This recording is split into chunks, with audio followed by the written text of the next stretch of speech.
On peut attaquer le nouvel ordre mondial, pas frontalement, parce que c'est trop gros, mais on peut l'attaquer par la périphérie arabe. Et là, à la périphérie arabe, Israël est un point faible.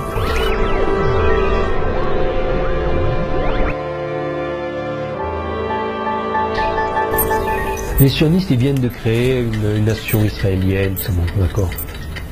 Si demain, ils n'en ont pas besoin, ils la laisseront tomber, ils refont autre chose ailleurs.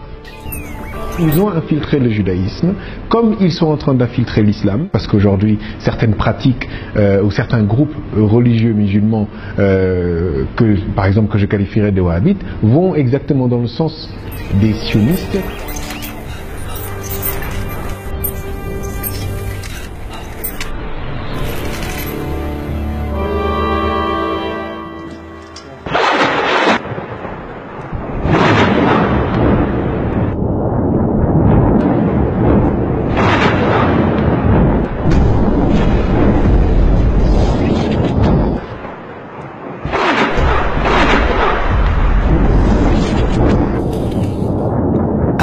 Que le malheur des uns pourrait faire le bonheur des autres.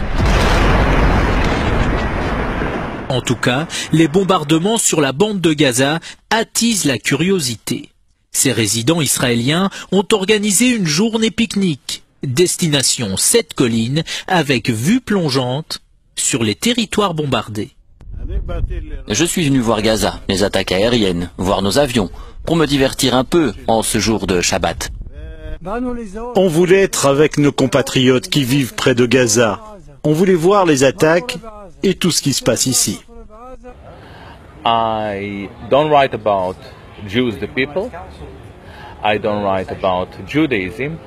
I try to understand what Jewish identity politics is, how Jewish lobbies operate, what is the ideological, the spiritual, and the cultural impetus behind those lobbies, behind those political activity.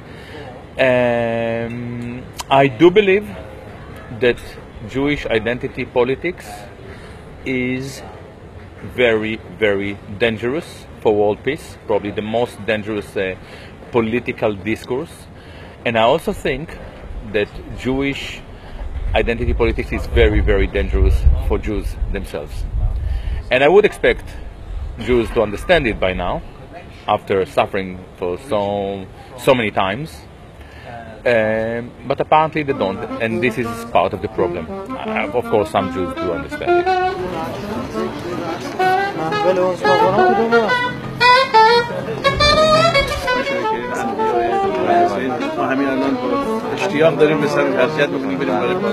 I and my colleagues are part of what we call authentic Orthodox Judaism, and we feel, more than we feel, we know that, as you mentioned earlier, Zionism is a danger. It's a danger for the world. It's a danger for the Jewish people. It misrepresents Judaism. It brings a blot or stain on the name of Judaism. It also causes terrible danger immediately. I mean, look how many thousands of people have died in Palestine. And so our purpose in coming out to any of these events is to stress, to bring home to people the complete difference, the complete incompatibility of Zionism and Judaism. And we would hope that the world will not blame Jews and Judaism for the wrongdoings of the Zionists and Zionism. Jews demonstrate constantly. There's tens and hundreds of thousands of Jews. Whether you go to Palestine, whether you will go to New York, this is in Palestine, or if you go to any very, very religious community, here, this is in Washington, D.C., when the president, when Netanyahu came to visit President Obama by the White House, you see tens and tens of thousands of Jews. This is in Jerusalem. This is in you can see in Manhattan. This is in Manhattan. So you see that all the religious communities around the world, we have in London and wherever there's a very religious community, because they know their religion, they will stand in total opposition to Zionism. This is in London. This is the way it is. But unfortunately, in Palestine, the Jews do stand up, but they get brutally beaten. And we can show the pictures of the brutality of the Zionists against the religious Jews, that there's an ongoing phenomenon.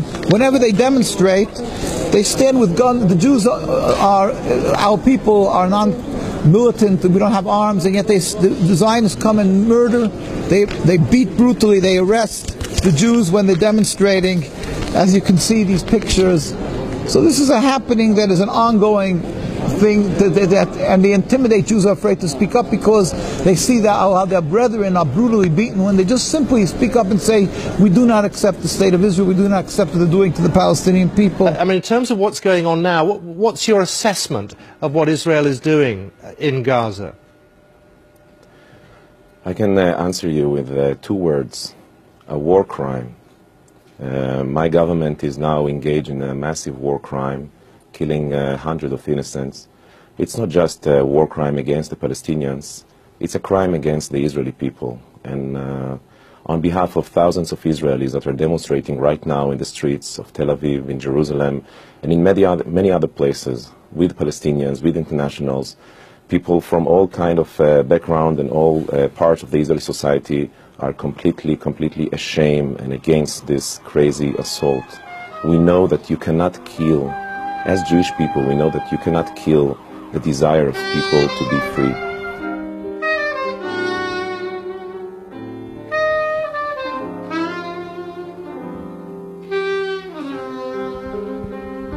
Est-ce que le sionisme est un des enjeux majeurs pour comprendre notre époque, ou est-ce une question secondaire? Ça dépend ce que l'on entend par le mot sionisme. Si les gens croient que le sionisme, c'est simplement le problème d'avoir un État illégitime qui occupe la Palestine, alors on pourrait dire, au fond, c'est vraiment un problème de la Palestine. Le reste du monde n'est pas concerné. Si on pense que c'est juste ça, bon, on peut avoir de la compassion pour les malheureuses victimes palestiniennes, mais on ne se sent pas concerné. Parce que c'est une question extérieure très loin, voilà, oui. Ne pas concerne notre vie. Bon. Peut-être si on élargit un peu déjà la question en se disant oui, mais alors c'est curieux quand même parce que ce problème en Palestine devrait avoir une solution juridique, il y a un droit international, tout ça, et depuis plus de 60 ans, il y a un veto systématique à l'ONU dès qu'on aborde l'application du droit international à cet endroit-là. Ce qui fait que, en fait, les Palestiniens sont le seul peuple au monde qui ne peuvent avoir aucun espoir dans le droit international. On leur refuse l'application du droit international. Et dès lors, là, il y a quelque chose qui nous concerne tous, puisqu'il y a une zone de non-droit. Moi, je veux relayer la pensée forte de mes amis israéliens Mikado, Michel Warszawski, Amira Haas, Gideon Lévy, qui disent le gouvernement intérimaire israélien actuel ne veut pas la paix. Et c'est ça qui est grave, car s'il voulait la paix, il négocierait avec le Hamas facilement. Le Hamas serait tout disposé à revenir simplement aux frontières de 1967. Il l'a dit à des interlocuteurs nombreux. Mais les Israéliens n'ont pas d'intérêt réel pour la paix. Ils veulent garder les colonies, ils veulent garder l'occupation. C'est ça qui est contraire au droit international, aux conventions de Genève. Moi, je suis un défenseur acharné du droit international qui est bafoué par Israël, au point maintenant, après ce qui se passe à Gaza, de pouvoir être traité par des hauts fonctionnaires internationaux comme criminels de guerre. My philosophy is very simple. Israel is the Jewish state. It defines itself as the Jewish state. Its airplanes are decorated with Jewish symbols. Those airplanes throw bombs on Palestinians, innocent civilians. This means that we are entitled to ask, what does it mean? What is the Jewish state? What is Jewishness? What is Judaism? Who are the Jews?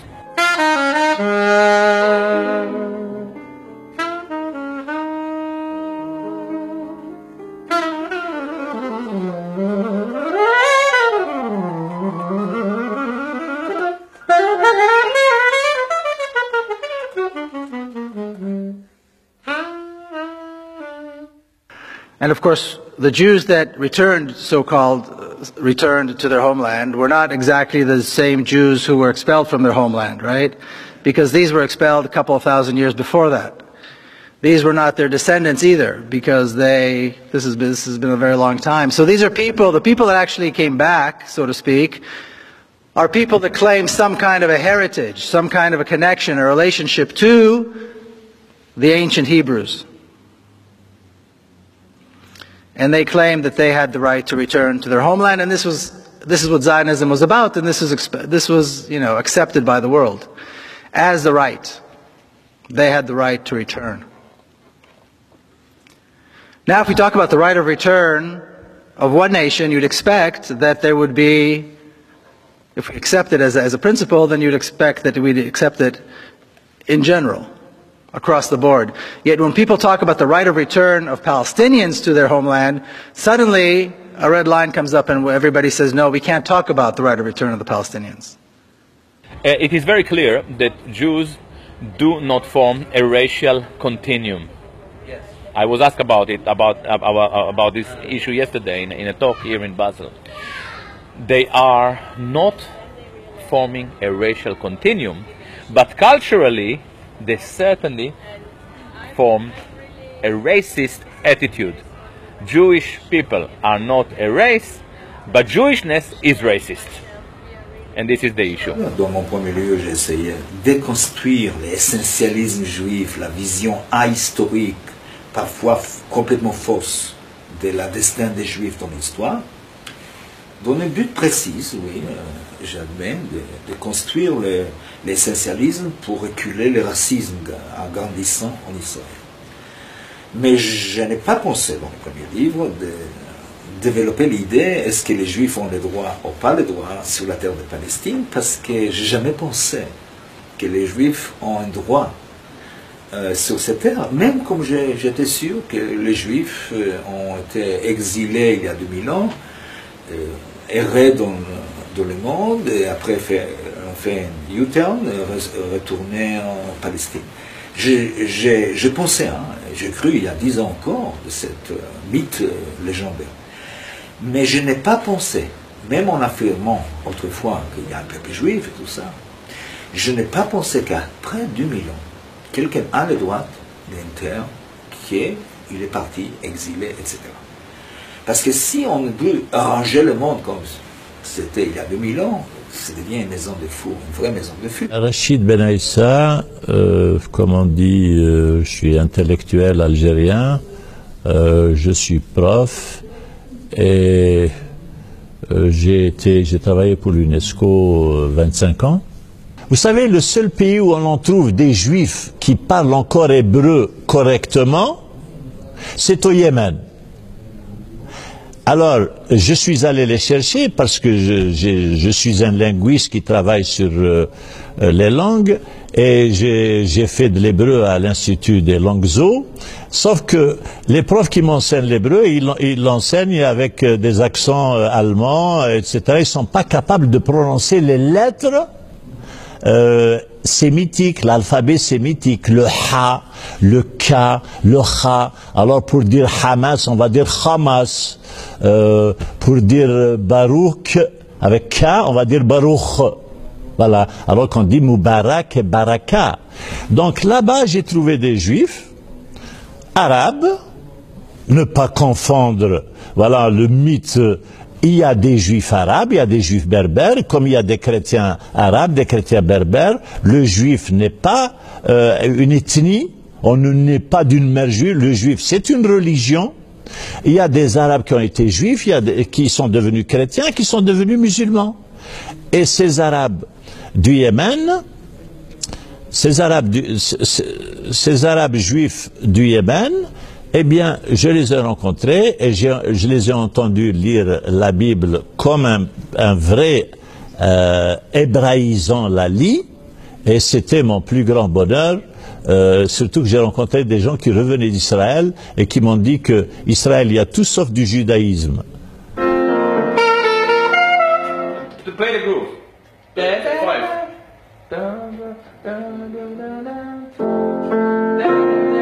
5.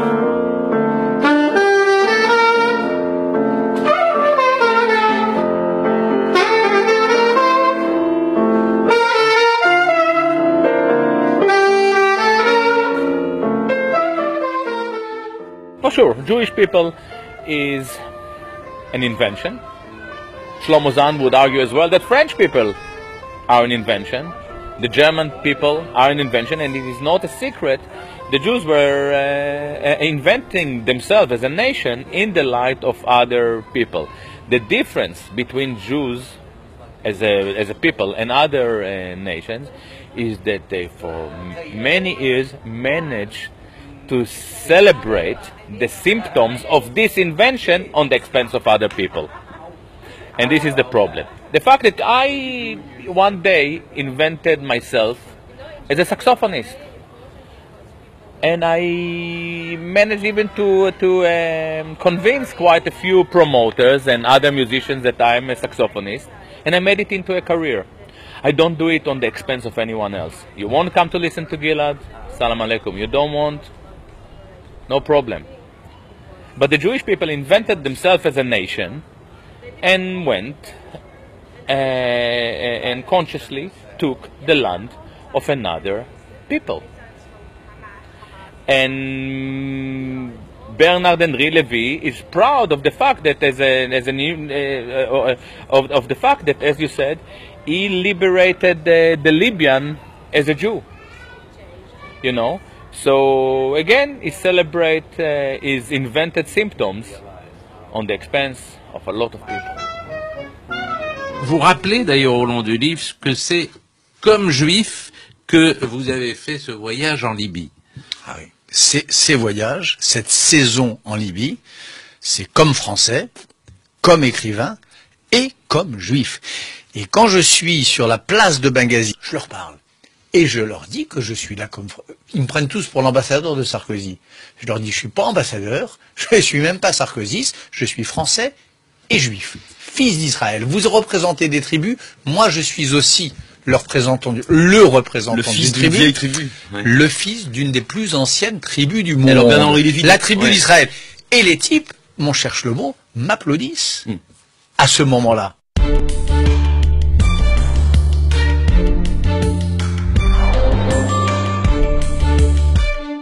Monsieur Lévy, vous avez eu une grande influence politique dans la décision que la France lance une intervention militaire en Libye.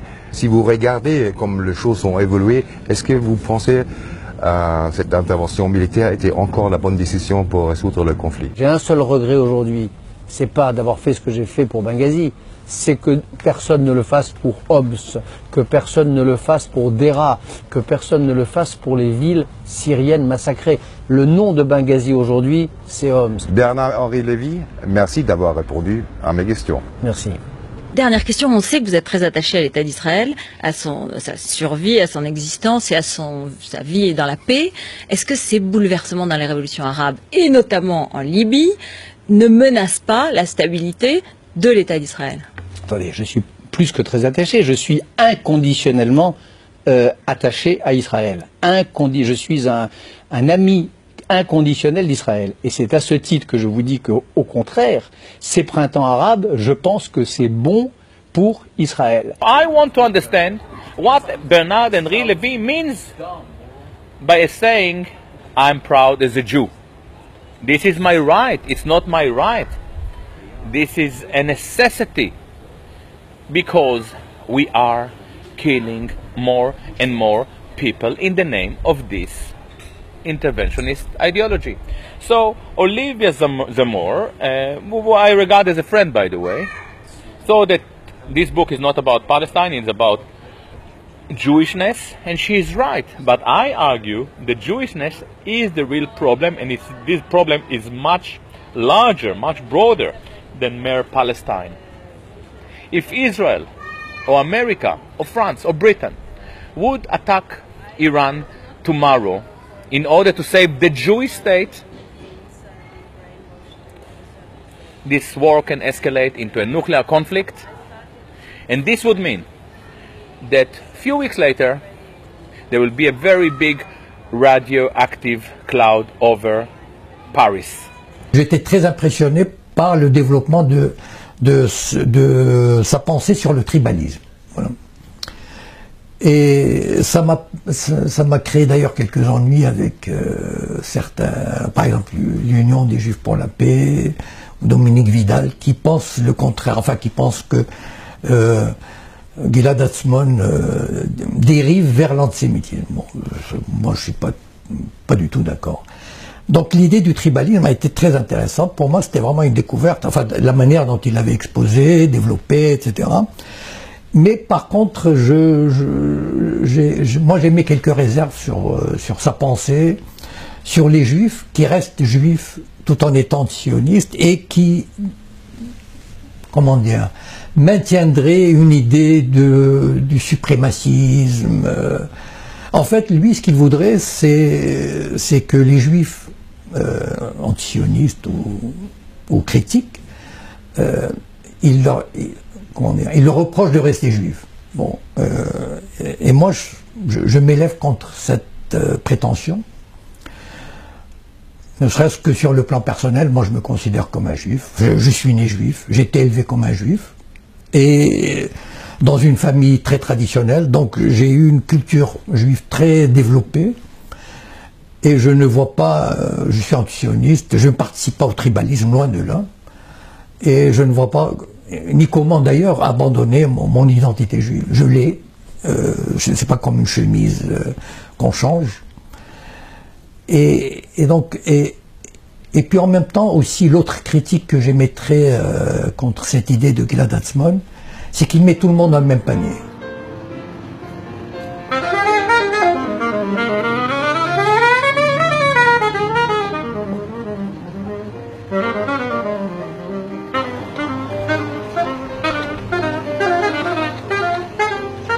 We are aware of the Torah Jews, the Torah Karta, who are Orthodox Jews, who are operating as anti-Zionists, and I don't have any criticism of them. They basically say, we are Orthodox Jews, we follow the Torah, and we do believe that what Israel is doing is against everything we are believing in. I understand it. They said, this is our Torah, and Israeli actions is totally against it. However, left Jews are supposed to be atheists. They are not religious. So when they say, we operate as Jews, or in the name of our Jewish culture, what do they speak about? What is Jewish culture? In Jewish culture, and I looked into it, obviously, there is no any tradition of peace activism. They're operating basically in a racially oriented cell. I can probably join the Jewish pro-Palestinian cell because I'm circumcised by a rabbi. But you can't. Why? Because you're not racially qualified. So is this the message to the Palestinians that there is another racially oriented cell that is operating for them?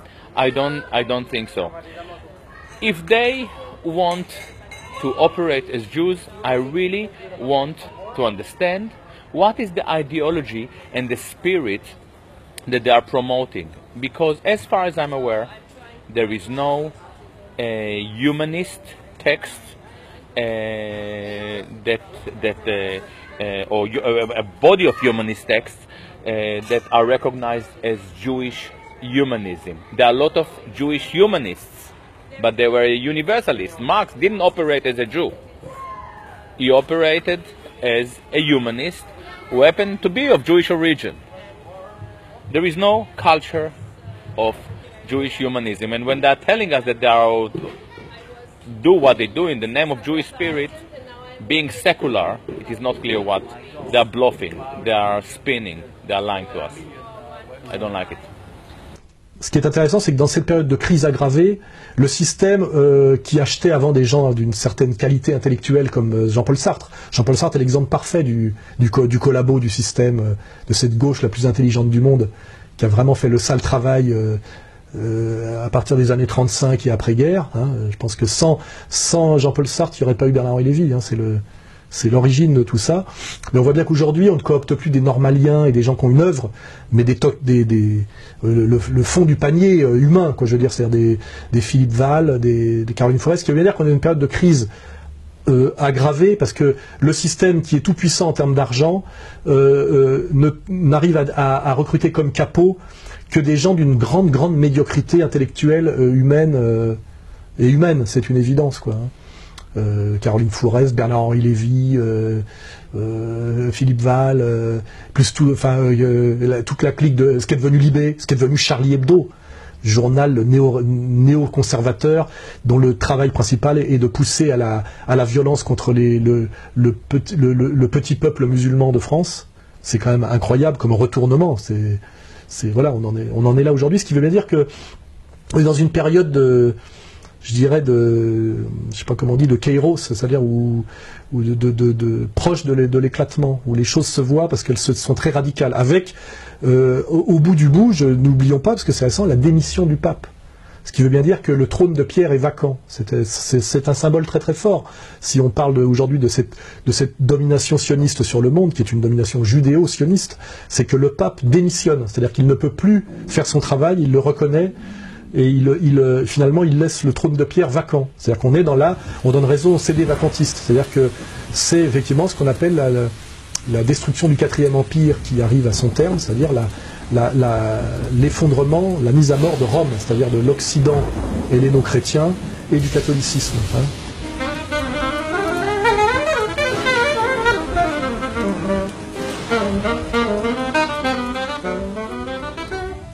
Quand apparaît cette idéologie d'un peuple élu et du reste du monde qui est une sous-humanité, c'est là que se structurent progressivement des stratégies pour assurer cette domination. Et puis alors tout un tas de fantasmes un peu ridicules, hein, où on nous explique pourquoi on cherche à justifier l'injustifiable, cette division de l'humanité en deux catégories. Hein? Pourquoi certains ont des privilèges et que les autres doivent être soumis. J'étais très surpris d'étudier là ce qu'ils avaient appelé le sommet de Jérusalem, où il y a quelques années, tous les néoconservateurs des États-Unis, les grands dirigeants israéliens de tous partis confondus, tout ça, avaient fait une réunion politique, et évidemment pour justifier qu'il fallait leur donner de nouveaux moyens militaires et tout ça. Mais des gens très sérieux, des personnalités importantes, pas des imbéciles, avaient développé l'idée qu'il est très important qu'il y ait la paix à Jérusalem, et la paix telle qu'ils l'entendent, c'est-à-dire qu'on ait mis tous les Palestiniens à la porte, qu'on ait récupéré Jérusalem-Est, que Jérusalem devienne la capitale de l'État d'Israël, que celui-ci puisse s'étendre, etc., etc. Donc c'était très important qu'on fasse ça, parce qu'il n'y aura jamais la paix dans le monde s'il n'y a pas la paix à cet endroit-là, tel que nous définissons la paix. Donc c'est une sorte de pensée magique. Si on accède à nos revendications à cet endroit-là, alors il y aura la paix sur le monde. Mais si nous, peuple supérieur, nous ne réalisons pas nos revendications, alors le reste du monde est voué au chaos et à la guerre et à la misère. Avec ce développement de la puissance militaire est venu ce rêve quasiment messianique, parce que les Juifs redécouvrent aujourd'hui, c'est assez étonnant de constater, enfin pour ceux qui suivent l'actualité juive ou israélienne, à quel point le Messie est devenu quelque chose de très important, de très actuel. La plupart des Juifs attendent le Messie, réellement le Messie. Et ce n'est plus le Messie comme... c'est plus exactement le Messie comme dans la Bible, ou comme dans la tradition plutôt, parce que la Bible n'en parle pas, mais dans la tradition orale. Mais c'est une espèce de place centrale d'Israël dans le monde, et d'ailleurs on parle de Jérusalem comme capitale mondiale. Ça fait partie du projet eschatologique, c'est-à-dire de faire de Jérusalem une ville internationale, mais évidemment dominée par Israël, enfin dominée par les Juifs, par le sionisme, mais qui serait reconnue comme telle, c'est-à-dire une espèce de capitale spirituelle. Et beaucoup parlent aussi d'Israël comme une nation qui éclaire le monde, comme une nation à laquelle le monde, les autres pays apportent leur contribution, et comme les rois mages s'inclinent devant cette création divine. Et je vous assure que beaucoup d'Israéliens y pensent et y croient, et même les laïcs.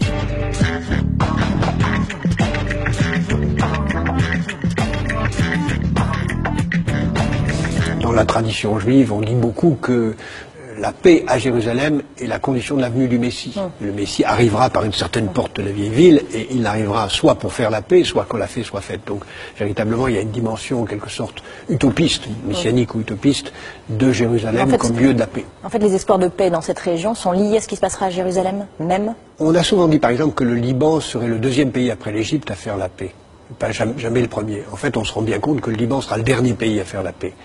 Et bien là, de la même façon, je pense que Jérusalem sera le dernier problème résolu. Parce que personne n'a intérêt à céder, ni les Palestiniens qui ne reconnaîtront pas l'indivisibilité israélienne, ni les Israéliens qui n'accepteront pas. Donc je pense que le statu quo est le plus vraisemblable, même si on peut imaginer, rêver d'un Jérusalem devenant capitale de la planète, qui sera un jour unifié autour d'un gouvernement mondial. C'est un joli lieu pour un gouvernement mondial.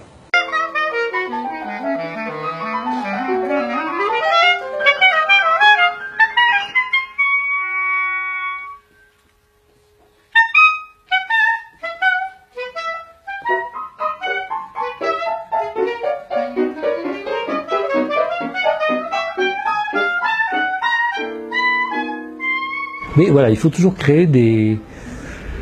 cimenter ce qui est un projet politique par une manipulation des religions. Et après, il faut rentrer dans la destruction précise des peuples que l'on domine, en les privant de leur culture, en les privant de leurs valeurs, et donc ce qui à la fin les empêche de résister. Le but c'est pas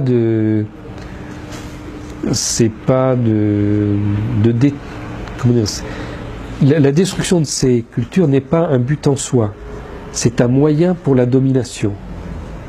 Le sionisme, disons, c'est l'expression d'une domination par un groupe. C'est-à-dire qu'il y a un groupe qui doit dominer la planète. Maintenant, ce groupe infiltre des religions, infiltre des idéologies. Là, visiblement, la religion qui est infiltrée par ces personnes, et je distingue bien le judaïsme de leur programme, ils ont infiltré le judaïsme, comme ils sont en train d'infiltrer l'islam, parce qu'aujourd'hui, certaines pratiques ou certains groupes religieux musulmans, par exemple que je qualifierais de wahhabites, vont exactement dans le sens des sionistes qui ont infiltré le judaïsme. Comme ils vont dans le même sens que des sionistes qui ont infiltré le christianisme à travers de certains mouvements sionistes évangéliques. Donc il y a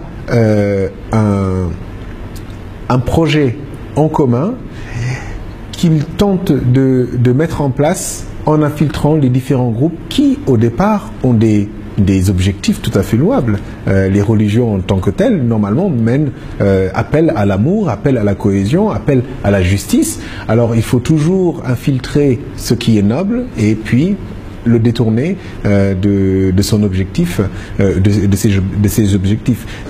It's a tragedy. It's because the Jewish people have been living hundreds and hundreds of years in Muslim communities, enjoying the hospitality, the safe haven of Muslim and Arab countries. And in Palestine, we've been living together for hundreds and hundreds of years without any problems, harmonic coexistence, babysitting each other's children. And the only time that this rift developed, that this mistrust and the endless river of bloodshed happened is since the advent of Zionism, which is around 100 years ago. And to explain away all these problems as being because of anti-Semitic, because of religious reasons, is a terrible injustice. So we want to correct this, and we hope that the new generation of media will tackle this problem. And if they correct that, then there could be repercussions in the future, ripple effect, that there could be peace with God's help, both in the Holy Land, Palestine, Middle East, and around the world.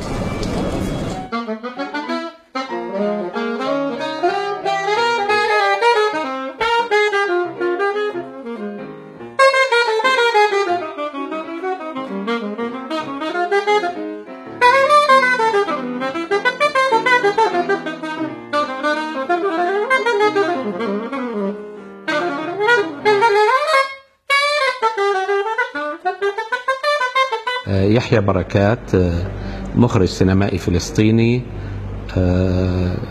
حاليا أنا برأس جماعة السينما الفلسطينية، وبنفس الوقت أنا مستشار لهيئة الإذاعة والتلفزيون الفلسطيني. أيضا بدرس بجامعة القدس مواد عملية تصوير وفيلم وثائقي. أيضا يعني بنشوف بأنه في بداية بناء دولة إسرائيل الحركة الصهيونية افتعلت كثير من التفجيرات على سبيل المثال في مصر من أجل أن تدفع الشعب المصري والحكومة المصرية في ذلك الأوان لمهاجمة اليهود الموجودين أو لسجن بعض اليهود أو لاعتقال بعض اليهود من أجل أنهم يدفعوا أيضا اليهود الموجودين في مصر للهجرة لفلسطين. وهذا أيضا تكرر في أكثر من بلد عربي كان موجود فيه يهود، وكانوا اليهود عايشين بشكل كثير مسالم، وكانوا جزء من نسيج المجتمع في مصر أو نسيج المجتمع في ليبيا أو في اليمن أو في العراق. إلا أنهم الحركة الصهيونية افتعلت كثير من التفجيرات والقضايا اللي جعلت من هذه الأنظمة إنها تمارس نوع من أنواع الاضطهاد على اليهود، وهذا ساهم بأن اليهود يغادروا هذه البلدان باتجاه فلسطين.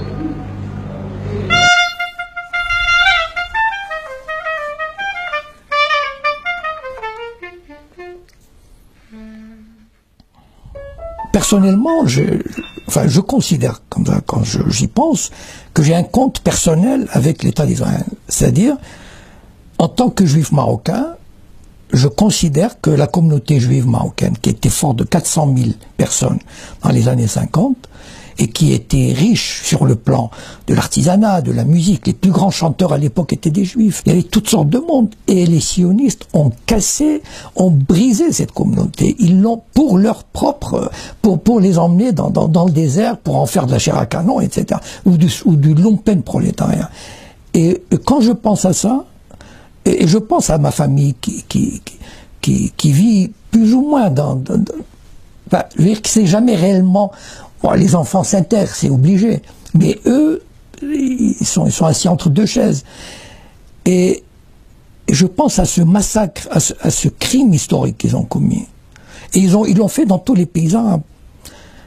Et ça, je pense que c'est une dimension qui n'est pas réellement politique, mais qui est personnelle, communautaire, et ça me touche énormément. C'est un élément, c'est une dimension que lorsque j'y pense, me fait énormément mal au cœur. In the American Jewish community, For many, many years, Zionism was a very minority current. Until after World War II, I would say most Jews were not Zionists. Many Jews were living in Eastern Europe in a culture that went back hundreds of years. They weren't interested in moving to Israel particularly, or being part of Israel. But since the end of World War II, this movement to try to get more American Jews to go to Israel, to see Israel as the homeland of all Jews, to get people to give money to Israel or defend Israel, has been underway, since 60 years now. And it's had a big effect, largely because as information came out about what happened in World War II, as people understood that millions of people were killed, there was a feeling of insecurity and of fear, and that this could happen again. And, Israel positioned itself as a defender of the Jews. Ironically, one of the very first things that Israel did was to destroy the Jewish language. They destroyed Yiddish as the main language of Eastern European Jews. Didn't want it in Israel. They wanted Hebrew. They wanted a more macho society built around the idea of a Sabra, a person who was born in Israel, a kind of a Sparta idea, that Israel would be, this center of defense of Jewish people worldwide, and that all Jews essentially are Zionists. So if you criticize the leadership of Israel as a Jew, you can't be called anti-Semitic, but you can be called self-hating. You're a self-hating Jew if you don't accept the Israeli government. Yeah, I'm not just a self-hater. I'm a proud self-hater. And what this means is that I try to understand what is it in me which I don't like, and to try to transform this knowledge into a general knowledge, so you can understand it, and also Jewish people may be able to grasp what I'm talking about. And by the way, I'm happy to say that I can see now that some Jewish people do understand what I'm talking about. I'm pretty sure that Zionists understand what I'm talking about. Their Judaism only by means of the State of Israel. Of course, this subject should not even be discussed, because it questions whether, in fact, like the protagonists of my book, that provokes remarkable hostility. I'm here today to defend Judaism and to oppose the Zionist state. That is the root cause of all the bloodshed and suffering. It's not what Jews want to hope for. They've just hijacked, as we said, and stolen the name of Jews, the Star of David, to be able to legitimize this base, evil, flawed political movement of making a state, and in order to gain support from the world, whether it's masses of Jews who are ignorant of the Torah, or whether it's evangelistic Christians. So they wave the Bible and say, see, God gave us this land. They wave the Bible as a deed to the right to the land, and then they point to the Palestinian people and they say, oh, the reason that they don't support us is because they're anti-Semitic. So even in that, beside the big lie that it's godly given to them now, is the double lie to say that the Palestinian people are opposed to it because they're anti-Semitic, when they simply want the rights to the land. Cet concept moderne de patrie n'a pas existé dans le judaïsme, c'est seulement invention du sionisme. Et d'ailleurs, plutôt, ça manque un peu dans mon premier livre, c'est invention des chrétiens. Surtout les protestants, et dans les protestants du courant puritain et évangéliste. C'est-à-dire l'idée que cette terre doit accueillir les juifs, cette terre doit être une patrie des juifs, c'est une idée chrétienne moderne et pas juif du tout. Les juifs ne voulaient pas émigrer, ils n'ont pas émigré de 2000 ans parce que c'était une terre sainte pour eux, pas une patrie, et même pas, et ça c'est important de souligner, pays de refuge. Parce que vivre pour un vrai juif sur cette terre, c'est beaucoup plus compliqué et douloureux que vivre en Pologne, vivre à Paris, etc. Parce que cette terre sainte, on ne peut pas les salir, on ne peut pas vraiment faire l'amour, par exemple, sur la terre sainte. Je vous assure que c'est dû être dans l'imaginaire juif assez compliqué. Le sionisme que nous connaissons aujourd'hui est la résultante d'une construction qui s'est faite sur 3 siècles. Donc, au début, il n'y avait que certains éléments de ce que nous avons maintenant. Progressivement, ils ont ajouté de nouveaux éléments, faire quelque chose de tout à fait cohérent, qui leur donne un certain nombre d'instruments pour ce projet de domination qui existe depuis le départ.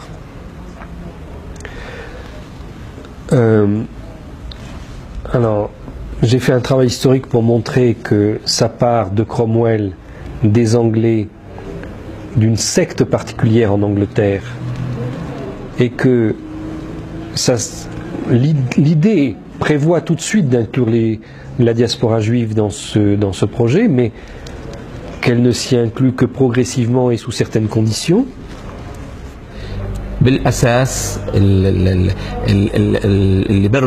اللي ربط هاي المجموعة وشكلها هو المال.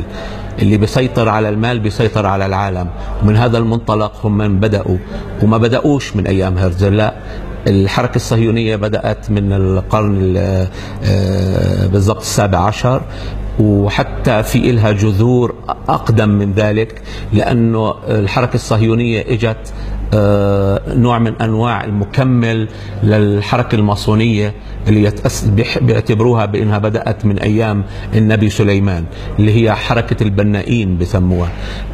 وكيف بأنه هاي المجموعة كان بيناتهم رابط وكان بيناتهم إشارات تجمعهم من أجل بأنهم يسيطروا على العالم، لأنه اعتبروا أنه مفهوم البنائين اللي هم من عندهم قدرات هندسية، أنه هذا الرابط ممكن يخليهم هم من النخبة.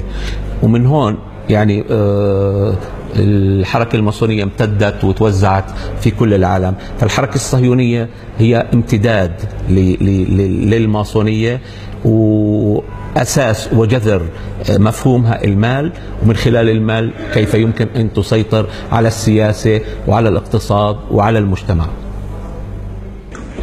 Ladies and gentlemen, the very word secrecy is repugnant in a free and open society. And we are, as a people, inherently and historically opposed to secret societies, to secret oaths, and to secret proceedings. We decided long ago that the dangers of excessive and unwarranted concealment of pertinent facts far outweighed the dangers which are cited to justify it. Even today, there is little value in opposing the threat of a closed society by imitating its arbitrary restrictions. Even today, there is little value in ensuring the survival of our nation if our traditions do not survive with it. And there is very grave danger that an announced need for increased security will be seized upon by those anxious to expand its meaning to the very limits of official censorship and concealment. Y a-t-il un lien entre le sionisme et la franc-maçonnerie? Je ne crois pas qu'il y ait de lien en soi. Maintenant, la franc-maçonnerie, c'est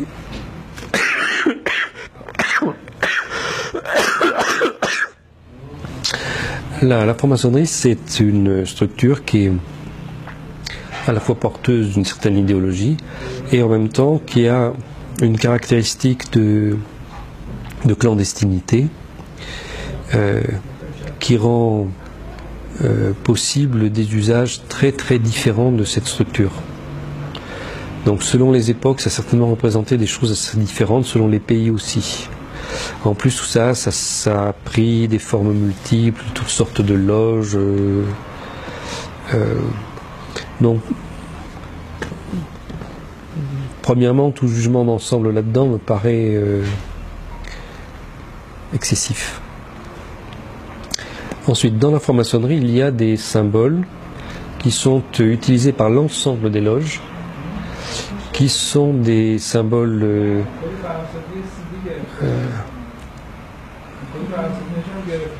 d'origine juive, alors plus ou moins reliés à la Bible, mais pas nécessairement. Et il y a évidemment quelque chose de très troublant dans l'usage du mythe de Hiram, l'architecte du temple de Salomon, et le fait que les francs-maçons se proclament ceux qui sont en train de reconstruire le temple de Salomon. Bon, peut-être que ça a des sens très différents pour les gens, hein. Il y a des gens, c'est peut-être quelque chose purement symbolique, on va reconstruire le lieu de l'adoration et de la connaissance. Mais il est assez évident que au XXIe siècle, et quand on sait tout ce qui s'est placé sur l'esplanade des mosquées, tout ce qui tourne autour de cette idée de la reconstruction matérielle du temple de Salomon, l'usage de ces symboles est quelque peu problématique.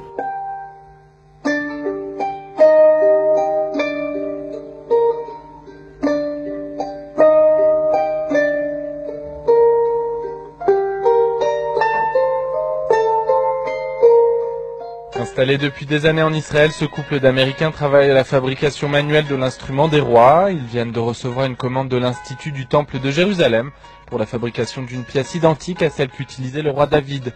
Cette commande appartient à un projet d'envergure mis sur pied par l'Institut qui collecte tous les éléments qui appartenaient au temple en vue de sa reconstruction. Le troisième temple, qui sera un lieu de prière pour toutes les nations, sera élevé très bientôt et nous préparons ici les éléments dans leur dimension originale, leurs matériaux originaux, comme ils sont décrits dans le livre. Many remain skeptical over the funds invested in the future reconstruction of the temple and if it will bring true peace. Well, you know, a lot of people will try anything for peace, and John Lennon said, all we're saying is give peace a chance. And so why not try the one thing that God himself promises? You know, we're called a kingdom of priests and a holy people, the chosen people. Now, not everyone is comfortable with that appellation. I woke up one morning and there it was. I didn't fill out a form. And it doesn't mean that we're the best pediatricians and Wall Street brokers and film producers. We happen to be that also, but that might be a coincidence. But what it really means is that God has chosen the Jewish people to be the vehicle throughout the saga of human history wherein he proclaims to the whole world that he exists. And you know what? When you look at a Jew in the world today, there's no other explanation for the fact that we're here except that there's a God in the world.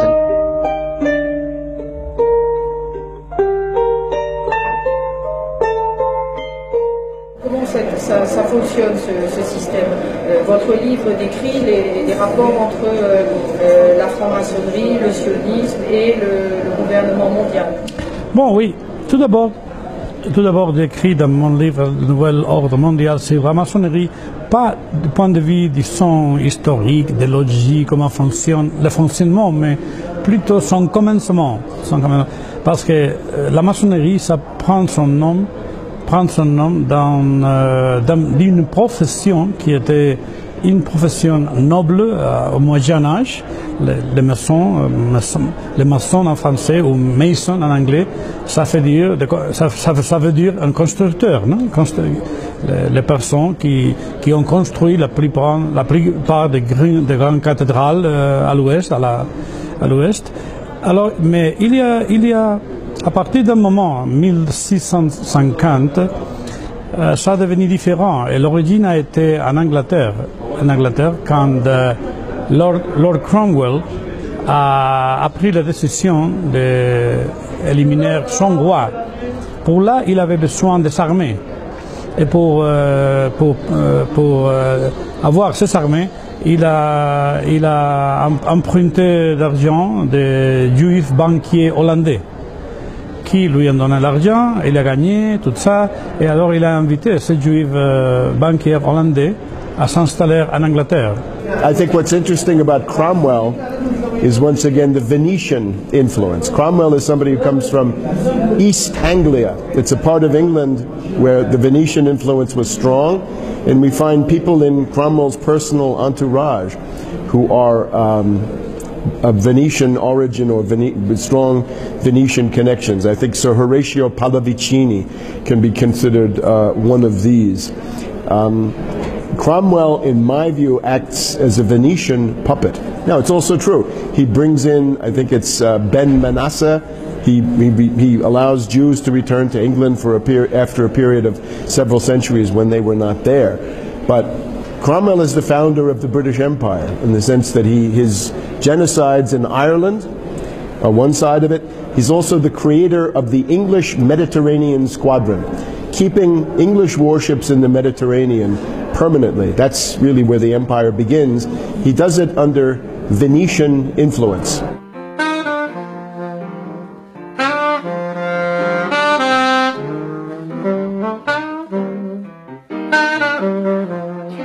Il se trouve que dans la secte restaurationniste dont faisait partie Cromwell et dans certains courants à l'intérieur du judaïsme, il y a des points communs très forts qui ont fait que ces gens-là ils pouvaient bien s'entendre et qui pouvaient concevoir un système où il y a des gens qui sont des élus et puis les autres qui sont rien et qu'on peut exploiter sans avoir de mauvaise conscience, puis qui sont rien, ils sont des sous-hommes, quoi. Et certainement on n'a pas assez travaillé pour comprendre comment ces idéologies ont pu se mêler, se structurer. Et il faut savoir que ce que Cromwell a lancé, ça a donné donc les orangistes en Irlande, ça a donné les afrikaners en Afrique du Sud, et ça a donné le Mayflower et la construction des Amériques, l'extermination des Indiens d'une part, et enfin l'État d'Israël d'autre part. Mais ça a eu plusieurs branches, tout ça. Et il y a une absolue logique à tout ça. C'est absolument la même idéologie. Donc on voit en réalité que, si on comprend bien, l'avènement au XXe siècle d'Israël est lié totalement, mais ça c'est un voile de vérité qu'on déchire quand on lit notamment Douglas Reed, la controverse de Sion, c'est qu'en réalité, ce fait incroyable que 2000 ans après pratiquement la destruction du Second Temple, Israël, qui était un projet biblique, se réalise concrètement dans l'histoire européenne en réalité, parce que c'est une histoire européenne, a beaucoup à voir avec l'épopée bancaire qui renvoie à l'épopée Rothschild. En réalité, pour résumer, et là c'est un peu violent mais c'est pas grave, ça demande des années de travail pour comprendre ça, l'État d'Israël aujourd'hui, quand on creuse et qu'on passe par, qu'on regarde ce qu'il y a derrière Herzl et qu'on trouve Shem Weizmann et qu'on regarde qui y a derrière Shem Weizmann, et la vitrine à la fois de l'arrogance et du pouvoir mondial des Rothschild. C'est-à-dire que la toute puissance de la banque, on va dire judéo-protestante, mais dont le noyau dur est juive, a permis à un moment donné au XXe siècle de s'offrir par l'argent des Rothschild quelque chose qui avait été promis par Dieu, mais que Dieu ne donnait pas pour des raisons théologiques, et qui est l'État d'Israël. And more than that, in the Torah it's very clear to a Jew that our expulsion from the Holy Land with the destruction of the temple was a decree of God because of our spiritual lacking, not because of our physical lacking. In other words, it was a decree of God, and it wouldn't have helped us. All the king's horses and king's men, all the strength possible could not have saved us from this decree of God. And therefore the solution, the remedy is not to take strength and to cry physically return, because that would not be the solution to a spiritual problem. On the contrary, we were warned by God that if we will attempt to breach the oath of God, that God put us on the 3 oaths, since the destruction of the temple, not to return in mass in large numbers. Secondly, this is oaths to King Solomon, a prophecy of King Solomon, not to return in mass, not to rebel against any nations, or not to attempt to end exile. So by attempting to breach all these oaths, by going back en masse, creating a state, fighting the nations, and explaining to the world that it's our beginning of redemption, they're breaching all these oaths, and we were warned by God that it will bring catastrophic results for the Jewish people because it's fighting God's hand, it's going against God.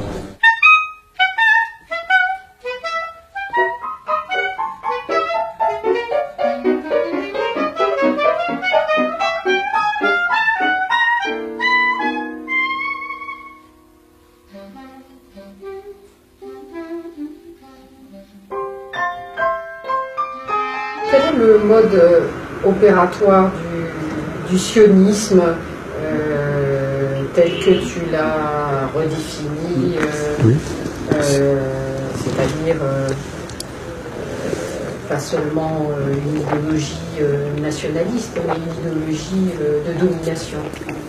Quel est son mode opératoire? C'est pas du tout une idéologie nationaliste. C'est une illusion, ça. Les sionistes, ils viennent de créer une nation israélienne, tout ça, bon, d'accord. Si demain, ils n'en ont pas besoin, ils la laisseront tomber, ils refont autre chose ailleurs. Il n'y a aucun nationalisme dans le sionisme. C'est une idée élitiste,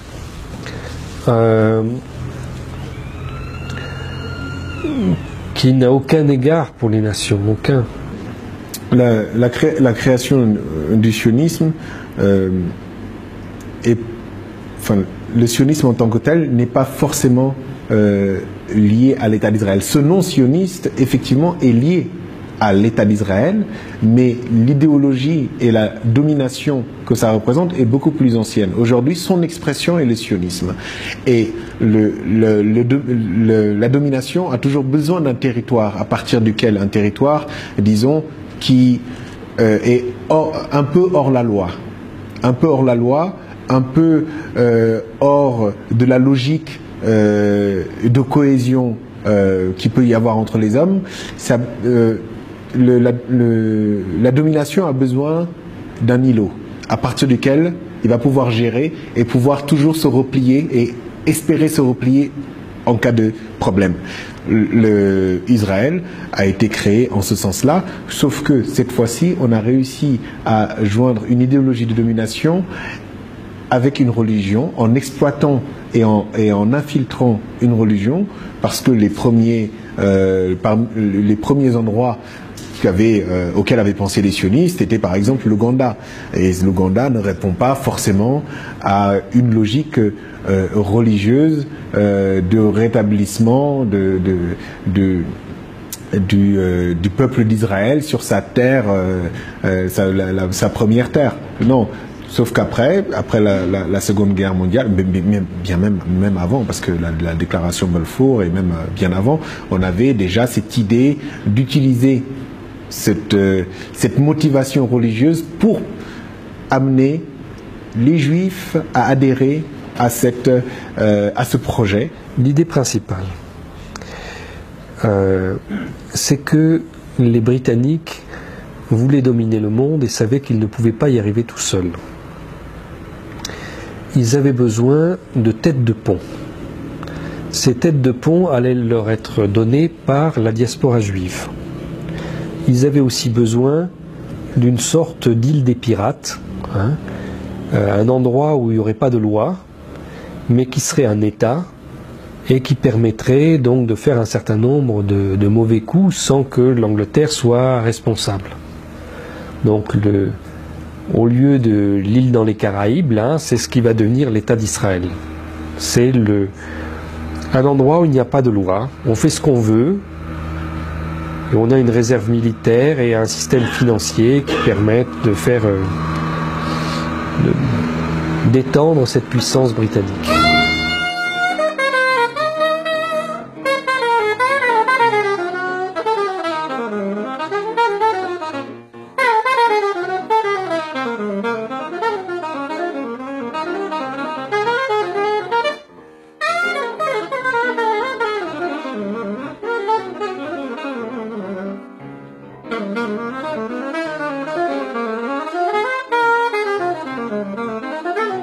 Zionists and Israelis Israeli leadership, realized at a certain stage that actually it is far more clever to leave the diaspora Jews exactly where they are.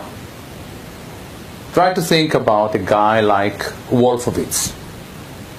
You know, you take him to Israel, but are you going to put him in a tank? You know, it's not in an airplane. No. In America, it's quite useful. He designed the American neoconservative philosophy that is there to serve Zionist interests. Emmanuel Ram, he was in the Israeli army for a few months or whatever. But in America, he was the chief of staff of the White House. Much more useful. The same applies to Lord Levi. What are you going to do with Lord Levi in Israel? In Britain, he funds the Labour government. At the time, this government launches a criminal war for Israel. Beautiful. Or actually not beautiful at all. What happened in 9/11 is we didn't have a strategy, we didn't have bipartisan agreement, we didn't have American understanding of it, and we had instead a policy coup in this country. A coup. A policy coup. Some hard-nosed people took over the direction of American policy, and they never bothered to inform the rest of us. I went through the Pentagon 10 days after 9/11. I couldn't stay away from Mother Army. I went downstairs, I was leaving the Pentagon, and an officer from the Joint Staff called me into his office and said, I want you to know, he said, sir, we're going to attack Iraq. And I said, why? He said, we don't know. He said, I said, well, did they tie Saddam to 9/11? He said, no. And then I came back to the Pentagon about 6 weeks later. I saw the same officer. I said, why haven't we attacked Iraq? We still going to attack Iraq? He said, oh, sir. He says, it's worse than that. He said, he pulled up a piece of paper off his desk. He said, I just got this memo from the Secretary of Defense's office that says we're going to attack and destroy the governments in 7 countries in 5 years. We're going to start with Iraq, and then we're going to move to Syria, Lebanon, Libya, Somalia, Sudan, and Iran. This country was taken over by a group of people with a policy coup. Wolfowitz and Cheney and Rumsfeld, and you could name a half dozen other collaborators from the Project for a New American Century. They wanted us to destabilize the Middle East, turn it upside down, make it under our control. Alors, les Sayanim, j'ai consacré un livre aux Sayanim, le printemps des Sayanim, qui sont ces dizaines de milliers de juifs sionistes répartis dans toutes les sociétés occidentales, partout dans le monde, dans tous les secteurs d'activité, dans les médias, dans l'économie, dans la politique, à très haut niveau, à tous les niveaux, à très bon niveau, et surtout dans les médias aussi, à Hollywood, ils sont plusieurs milliers.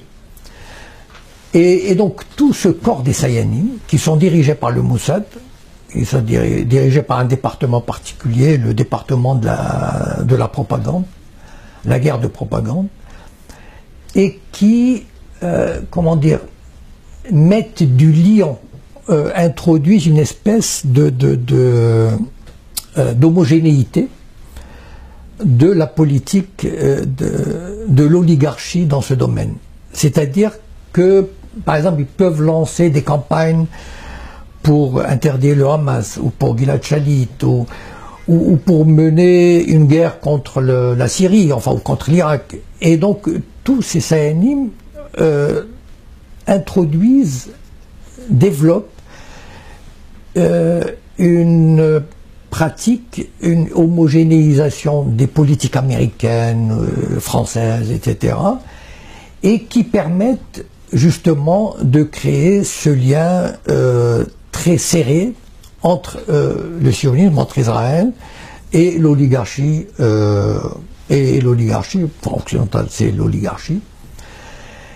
Et donc, par exemple, tous ces think tanks, par exemple, qui permettent comment dire, cette espèce d'imprégnation de l'idéologie sioniste, cette imprégnation de pratiquement tous les tissus universitaires, médiatiques, économiques, culturels. Et c'est là où le sionisme joue un rôle essentiel dans cette oligarchie.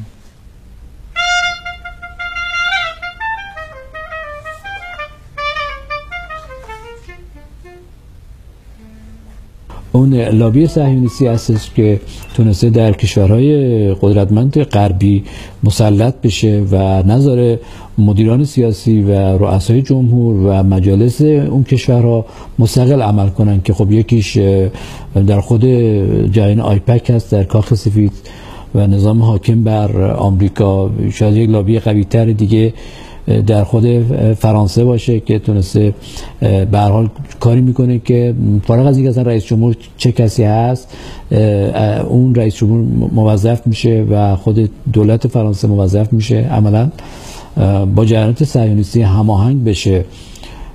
خب قوانینی که اونجا حاکم میشه که اصلا نمیشه علیه صهیونیست حرف زد، نمیشه در واقع با حتی نظر تحقیقاتی و دانشگاهی علیه ژنوساید و مثلا موضوع به اسم قتل عام در آشویتس به تحقیق پرداخت و در اون تردید کرد و تشکیک کرد. به نظر میرسه که بله اون قدرت اصلی صهیونیست قدرتی است که در نظام حاکم بر آمریکا و بعضی از دول اروپایی بخصوص فرانسه تونسته مسلط بشه و بازار صنعت، بازار سرمایه و بازار طب رو عملا در اختیار خودشون قرار گرفتن و دارن به این شکل در دنیا مدیریت میکنن. Ce que je pense du sionisme, c'est tout simplement, je n'ai même pas à penser, je lis une étude américaine faite par deux grands universitaires, deux professeurs qui enseignent dans les universités les plus cotées en Amérique, Jewish Lobby, vous allez sur Google, et la conclusion de cette étude, c'est que Jewish Lobby en Amérique, AIPAC, ne défend pas les intérêts d'Amérique, il défend les intérêts d'Israël.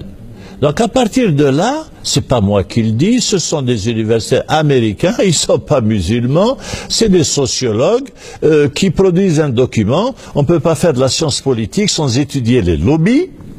En France, on dirait les groupes de pression, on n'ose pas dire lobby. J'ai utilisé une fois lobby, on m'a dit que tu es un antisémite.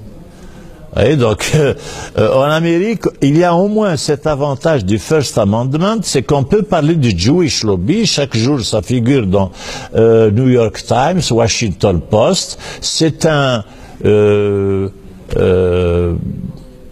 c'est quelque chose d'identifié. Voilà, reconnu. Évidemment, c'est la place par laquelle doivent passer tous les candidats à la présidence.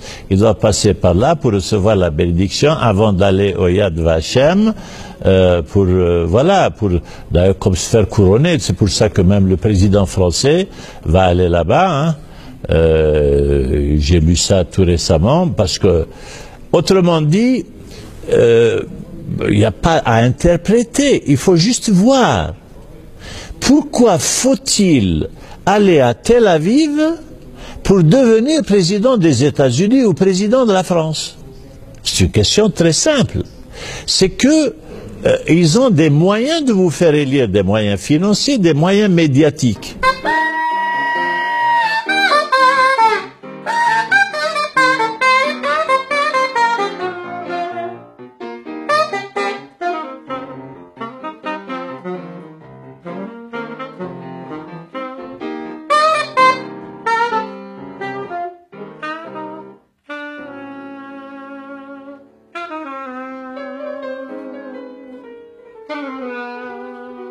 Within the last 3 decades, we see a serious transformation, a clear transformation, and actually we notice, we witness a very close affiliation between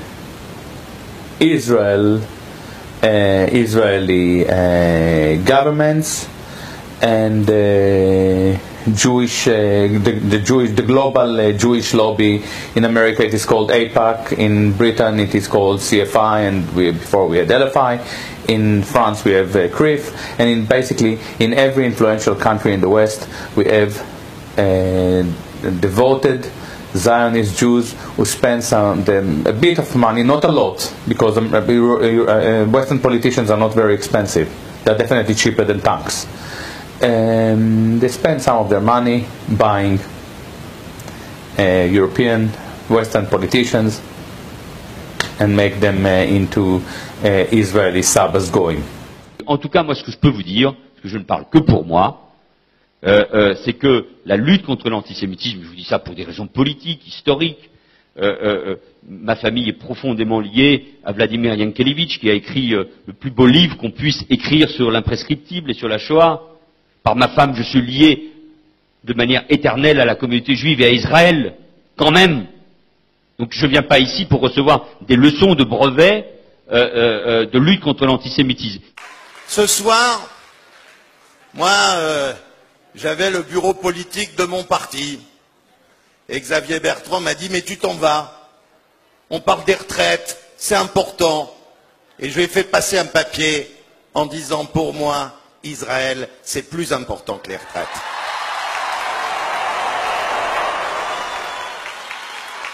Tous les hommes politiques, à un moment donné, qui ont été antisionistes, quand ils ont continué à monter dans la hiérarchie politique, sous contrôle, on va dire, impérial, ont été obligés de se rallier au sionisme.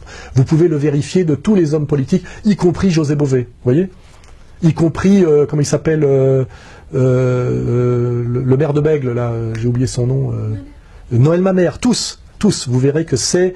Et là, vous avez vraiment les rites de soumission, et ces rites de soumission montrent bien qui a le pouvoir et qui ne l'a pas. Parce qu'en dernière instance, on se soumet à qui a le pouvoir, pas à qui ne l'a pas.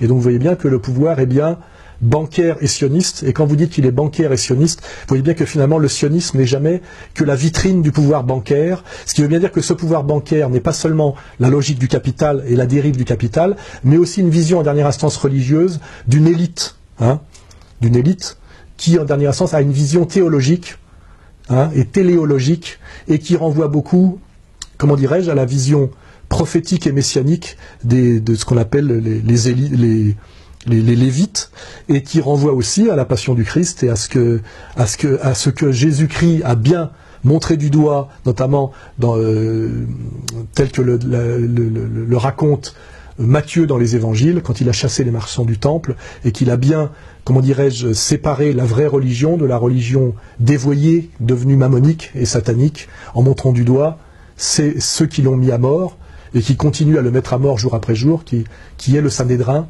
Et qui est le Sanhédrin d'aujourd'hui? C'est le CRIF.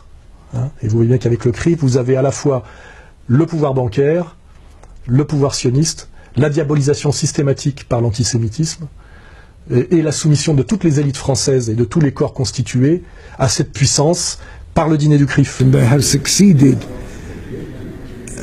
in order to promote their idea of forming and maintaining a state in Palestine. They've succeeded in infiltrating government circles in Europe and particularly in the United States, and to the extent that anybody who wants to succeed, particularly in the United States, anybody who wants to succeed in politics there has to be prepared to support the state of Israel.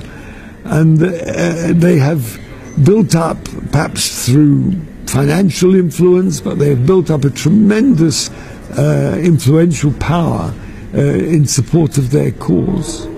Mi chiamo Claudio Moffa e sono professore ordinario all'Università di Teramo di storia delle relazioni internazionali. Insegno anche storia del diritto internazionale.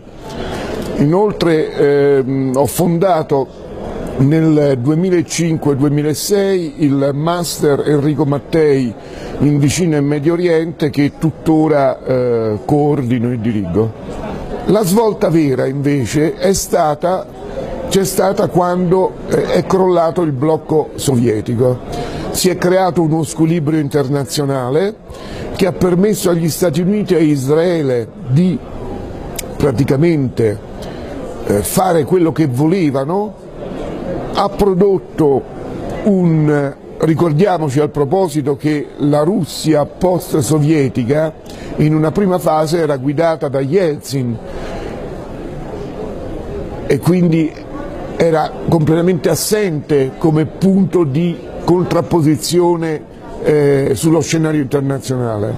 Del resto, una caratteristica fondamentale del ventennio che ci separa oggi dalla fine del blocco socialista è la crescita del potere di Israele, del potere delle sue lobby in molte parti del mondo. In Russia abbiamo la lobby della famiglia finanziaria di Yeltsin, con Berezovsky, Guzinsky, Khodorovsky, tutti magnati della finanza che si erano appropriati delle industrie di Stato e che poi però sono stati sconfitti da Putin. Negli Stati Uniti, come ci dicono Walter Meschemer, la lobby israeliana è diventata egemone non soltanto fra i democratici ma anche fra i repubblicani, e il controllo dei mass media e il ruolo dei mass media in un'epoca di globalizzazione anche dell'informazione ovviamente hanno prodotto il resto. I mass media negli Stati Uniti sono quasi tutti in mano appunto a diciamo direttori di origine ebraica, questo e legati sicuramente al sionismo. You know, I've lived in Hollywood for 25 years now. I've worked in the film industry for that long. And I've worked at the lowest and the highest levels of the industry. Hollywood by and large is a chaotic machine through which individual ideas come to expression through the use of pools of money that move around. The industry itself was founded largely by Jews leaving Russia. Many Jews came, and there are a lot of Jewish artists and thinkers, and Jewish traders, for example, who've developed sums of money, and they came to Hollywood because it was a way where they could express their ideas freely without fear of recrimination. And so there was a center of Jewish people that developed in Hollywood. But to say, for example, like some do, who don't know Hollywood, that Hollywood is controlled by Jews is inaccurate. Hollywood is controlled by corporations. And some Jews, some Jewish people, who may not be religious Jews, who may just be Jewish by birth, happen to be presidents, vice presidents, in control of some aspects of Hollywood movie making.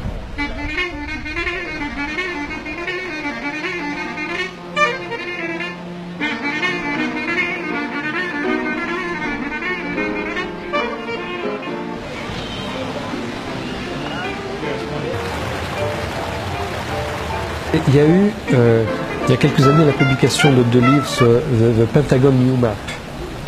Donc c'est cette idée comme ça d'un monde organisé en un centre et des périphéries successives. Illustré au cinéma par des films de science-fiction où dans les périphéries successives, les hommes sont dégénérés. Souvent, ils ont été victimes de radiations atomiques, etc. Ils sont tous... bon. Et donc, les gens bien sont au milieu. Et pour aller se nourrir, ils ont besoin d'aller chercher des matières premières dans cette périphérie. Ils vont devoir affronter ces hommes dégénérés. Et c'est tout à fait normal de les écraser, de les tuer. Ce ne sont pas vraiment une humanité. Donc, que l'Irak devienne un chaos général, c'est le problème des Irakiens, c'est pas notre problème à nous. De te dire qu'est-ce que c'est que les Irakiens, c'est jamais que des Arabes. Bon. Et en plus, sont musulmans, donc ça.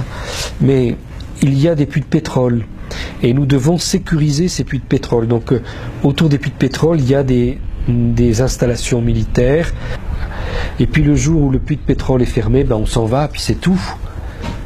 Les indigènes, les sauvages, ils restent dans leurs problèmes, ça ne nous regarde pas. C'est une vision impériale extrêmement nouvelle. Jusqu'alors, toujours les empires se préoccupaient de créer une stabilité là où ils étaient. L'Empire romain, quand il arrivait, il construisait des aqueducs, il amenait des thermes, il organisait, il développait les endroits où il s'installait. Tandis que le sionisme, l'endroit où il arrive, il ne développe rien. Il détruit, il pille, il s'en va. Jamais le sionisme n'a laissé derrière lui un grand monument. Jamais. C'est quelque chose sans aucune contrepartie. Et il n'y a pas de contrepartie parce qu'il y a un peuple élu et une sous-humanité. Donc, impérialo-sioniste, il y a de plus en plus de gens qui révisent l'analyse consistant à dire qu'Israël c'est un instrument de l'Amérique. De plus en plus de gens se rendent compte que, en réalité, l'Amérique est Obama ne peut rien dire contre. Il répète chaque fois que je ne sais pas qui garantit qui. Israel's security is sacrosanct. It is non-negotiable. And Jerusalem will remain the capital of Israel, and it must remain undivided. There's no country on earth that would tolerate missiles raining down on its citizens from outside its borders.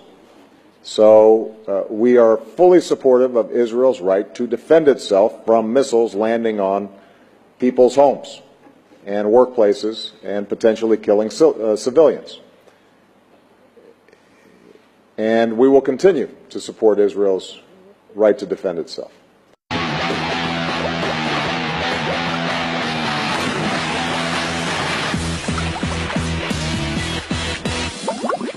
Let's talk about what the word terrorism really means. The definition is the systematic use of terror, often violent, especially as a means of coercion. So by that definition, is Israel not responsible for terrorizing Palestinians with house demolitions, unwarranted arrests, torture, checkpoints, psychological warfare, and detention? We continue to emphasize that America does not accept the legitimacy of continued Israeli settlements. The goal is clear. Two states living side by side in peace and security.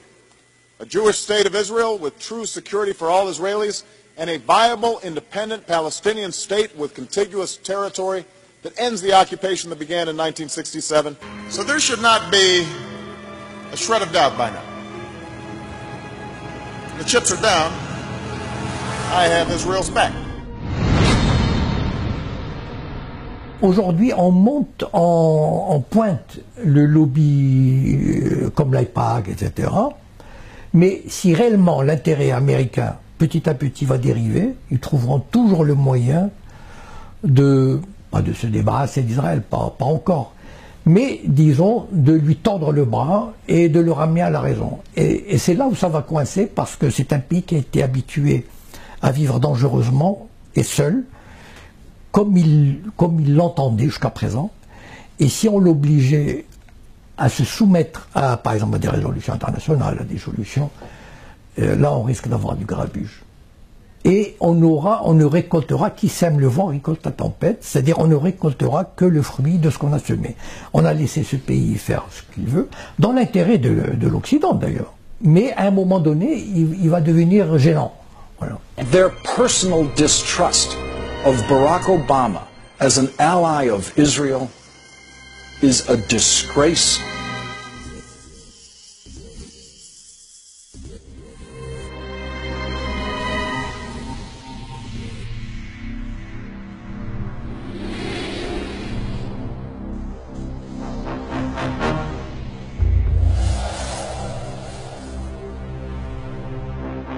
Il y a eu beaucoup d'arguments ces dernières années sur qui dirige qui, Israël, les États-Unis.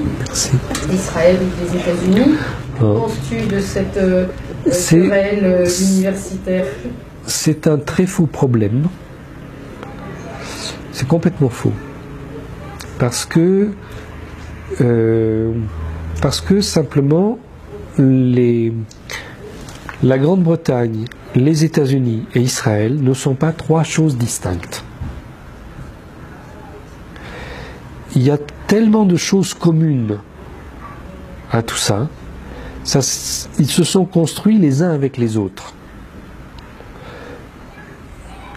Pour répondre à la question qui dirige des trois, il faudrait qu'on puisse séparer les trois. Mais la vraie question, elle n'est pas là. Elle est que le sionisme, c'est un élément commun aux trois, mais ça n'est qu'un élément à l'intérieur des trois. C'est-à-dire que, en même temps, partout, il y a des éléments qui ne sont pas sionistes. Donc, le problème, c'est pas de savoir si le centre est à la City, à Wall Street ou à Tel Aviv, qui gouverne Détroit. Le problème, c'est de savoir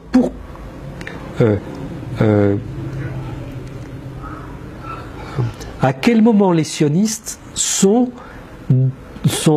eux-mêmes victorieux dans ces centres de décision. On a ouvert vraiment la porte de Pandore avec ce pays. Et comme il est doté d'ogives nucléaires, enfin centaines d'ogives nucléaires, il a 6 sous-marins nucléaires offerts par l'Allemagne pour compenser le génocide. Et donc qui peuvent se balader en Méditerranée, en mer Rouge, partout. Et donc ils peuvent faire peser une menace assez extraordinaire. On imagine la menace qu'ils peuvent faire peser même sur l'Amérique. Ils sont capables de tout. Voilà. Ces gens-là, aujourd'hui, sont capables de tout. Et ils deviennent hargneux. Ils sont vraiment, moi, quand on les écoute, quand on les entend, voilà, on peut rien leur dire. Voilà. Ils sont, comment dire, c'est l'enfant gâté à qui on a tout donné et qui ne peut rien accepter, aucune remarque. Je veux dire, il y a eu cette petite reconnaissance minable de la Palestine à l'ONU, et ils ont réagi comme des... voilà. Mais ils développent une paranoïa extraordinaire. Et c'est vraiment le sentiment de forteresse. Et tout le monde est contre nous, tout le monde est antisémite. Margaret Thatcher, vous savez comment le surnom qu'on lui donnait, l'antisémite. Margaret Thatcher, antisémite. Mais c'est ça, c'est-à-dire tout.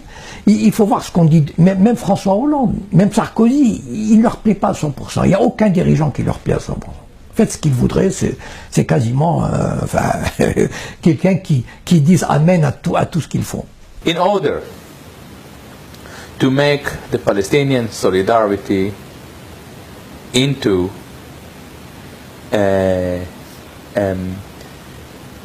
vivid discourse, we should address the problem. The problem is not merely political, the problem is the Jewish state.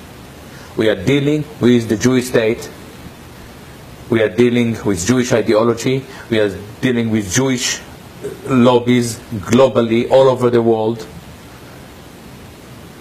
And then the Palestinians are just part of this conflict. As a matter of fact,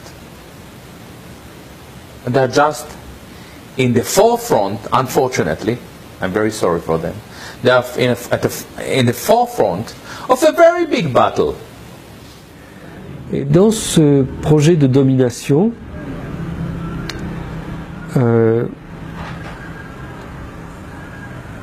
il y a un aspect qui est que pour dominer, il faut aussi diviser les hommes et leur enlever leur âme. Donc il y a vraiment une idée de destruction des cultures, des valeurs qui sont différentes d'un endroit à l'autre, mais d'une déshumanisation extrêmement organisée et profonde des sociétés, de destruction des tissus sociaux. C'est le seul projet de domination qui est allé aussi loin. C'est un projet de domination dans lequel on considère toujours que les ennemis ne sont pas les États, les ennemis ne sont pas les gouvernements, les ennemis ce sont les peuples. C'est fondamental comme idée dans ce projet.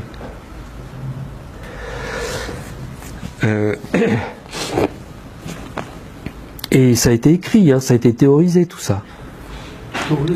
On en a fait des théories de tout ça.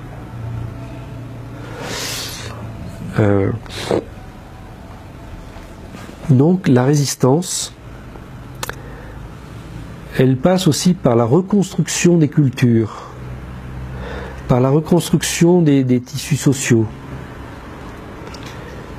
Et là, il ne faut absolument pas rentrer dans les impasses morales dans lesquelles on s'est mis, parce que en Europe, on a une vision morale de tout ça, de bien et de mal, de la faute à un tel, de la faute à machin. Le problème n'est pas de savoir qui a commis une erreur. Le problème n'est pas de savoir si c'est la faute des uns ou la faute des autres. Le problème, c'est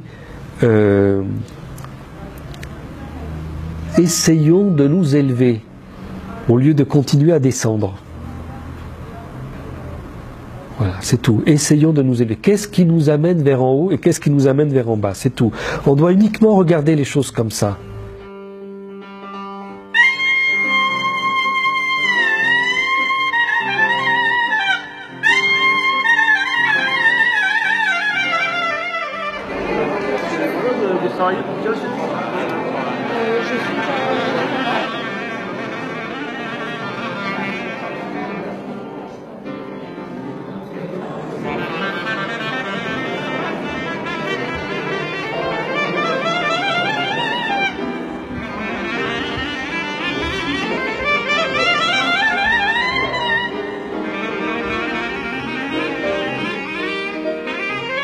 The movement also communicated through its own media the deep statement